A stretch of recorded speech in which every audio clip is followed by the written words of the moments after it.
Izin bertanya Buya, penyakit dohir bisa jadi cuman akan dampak dunia saja, sedangkan penyakit hati akan berdampak bahaya dunia dan akhirat. Gimana caranya kita bisa cepat mendeteksi dalam diri kita ada penyakit hati, dan bagaimana menanganinya penyakit hati tersebut yang notabene akan berdampak membahayakan dunia dan akhirat. Sedangkan kita menangani penyakit dohir sangat luar biasa. Sakit sedikit kita buru-buru berobat ke dokter dengan cara apapun untuk menyembuhkan penyakit dohir tersebut. Padahal penyakit dohir cuma akan berdampak dunia saja. Terima kasih Buya. Wassalamualaikum warahmatullahi wabarakatuh. Wassalamualaikum. Penyakit batin itu beda dengan penyakit dohir. Kalau penyakit dohir itu orang lain bisa mengetahui bahwasannya kita sakit. Kalau penyakit batin yang tahu adalah diri Anda sendiri. Orang lain hanya melihat tanda-tanda kalau orang itu kelihatannya pendengki, padahal tidak. Ternyata kelihatannya orang itu pembenci, ternyata tidak, memang gayanya begitu, padahal dia sering ngasih duit, cuman mulutnya aja dia monyok apa begitu, itu saja, bukan karena dia seorang pendendam, tidak. Kayak sombong, bukan begitu, memang gayanya begitu, seperti di ketiaknya ada yang ganjel, tapi bukan karena sombong, memang gayanya begitu dia. Makanya kita gampang salah menilai, cuman dohir itu bisa dilihat kadang seolah-olah, tapi kan batin sombong kan di dalam. Kalau penyakit dohir kan, wah korengan, matanya merah, iritasi, ini gitu. Itu bisa saja penyakit dohir, dokter bisa melihat. Tapi kalau batin enggak, kita sendiri, orang lain enggak bisa, orang hanya melihat tanda. Maka kata Imam Ghazali, ya kita membuat satu renungan panjang yang tidak ada hentinya. Sehingga dikatakan ilmu membersihkan hati, menjaga hati itu ilmu fardu ain di atas fardu ain. Bukan sekedar fardu ain biasa. Salat kita pun tidak akan diterima kecuali dengan ketulusan, khusyuk dan seterusnya. Jadi bisa sia-sia kalau orang tidak peduli penyakit batin. Makanya ini harus kita belajar. Itu silsilah, diajarkan dalam silsilah ilmu tasawuf. Nggak bisa kita bertemu sehari langsung beres. Korek aja nggak beres-beres kok dalam seminggu, 2 minggu. Apalagi penyakit koreng hati, dendam. Ya, selama ini kan silsilah kita di majelis yang ada di luar adalah ilmu bersihkan hati. Anda bisa mengikuti selama ini majelis, selain di majelis ini, majelis keliling kita saat ini, di tahun ini adalah bagaimana kita membersihkan hati. Silsilah panjang, mulai menghilangkan dendam, cinta dunia, kemudian ngiri dan seterusnya, kita hadirkan itu. Nah itu perlu waktu yang panjang. Yang jelas, merenung kita. Jadi gini kuncinya. Jika ada orang membicarakan penyakit hati, bahayanya, kemudian dikasih solusinya, awas. Satu hal kalau Anda ingin benar.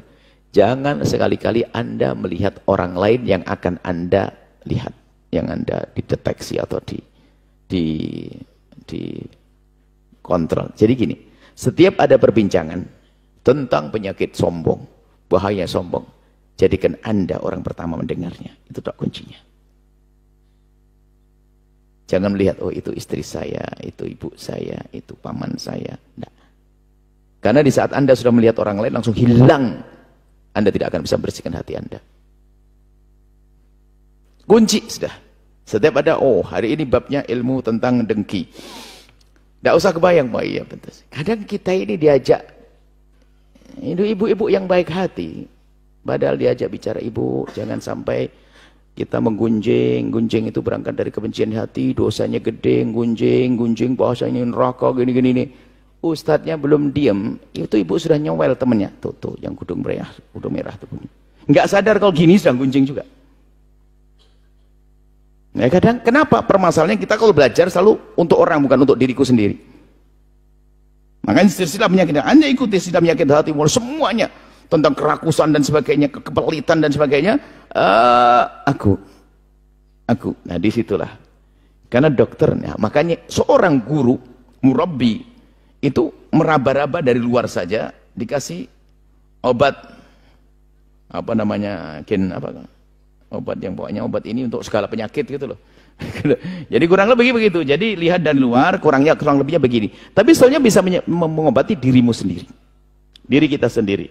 Menyadari tentang kesombongan. Makanya ikuti petunjuk ustadz dan jangan dijadikan yang sakit orang lain. Jadikan yang sakit dirimu sendiri. Baru itu cepat hebat, cepat menyelesaikan problem penyakit hati. Kemudian sebelum itu, jangan sekali-kali, ini langkah pertama tadi, kedua, di saat ada informasi pengobatan, jadikan dirimu yang perlu berobat. Sebelumnya adalah ini kunci. Jangan sekali-kali engkau mengatakan bahwa engkau tidak berpenyakit hati. Ini kunci. Jangan sampai berkata, oh hatiku bersih, penyakitan itu hatimu telah penuh, jadi sarang penyakit. Waktu kau ngomong, hatiku tidak ada penyakitnya, itu berarti hatimu sudah punya, jadi sarang penyakit. Sehingga antara hatimu dengan penyakit sudah sama, sehingga kau tidak bisa membedakan antara penyakit dengan hatimu. Sehingga penyakit jadi kayak hatimu penyakit. Itu. Makanya, jangan sekali-kali ngomong, oh aku sudah tidak punya penyakit hati. Ajib. Kapan bisa berobat orang tidak sadar dirinya sakit? Itu saja. Padahal itu adalah kesombongan. Ya? Sombongan halus, ada orang ngerunduk, kalau duduk tuh menunduk. Kayak orang tawa tuh. Ternyata waktu menunduk dia ngomong, orang di sini kayaknya sombong semuanya, nggak ada yang kayak saya ya. jadi sombong dia. Innalillah. Padahal gayanya paling begini dia. Oh, luar biasa. Semoga Allah menjaga hati kita semuanya, membersihkan hati. Ikuti silsilah kajian.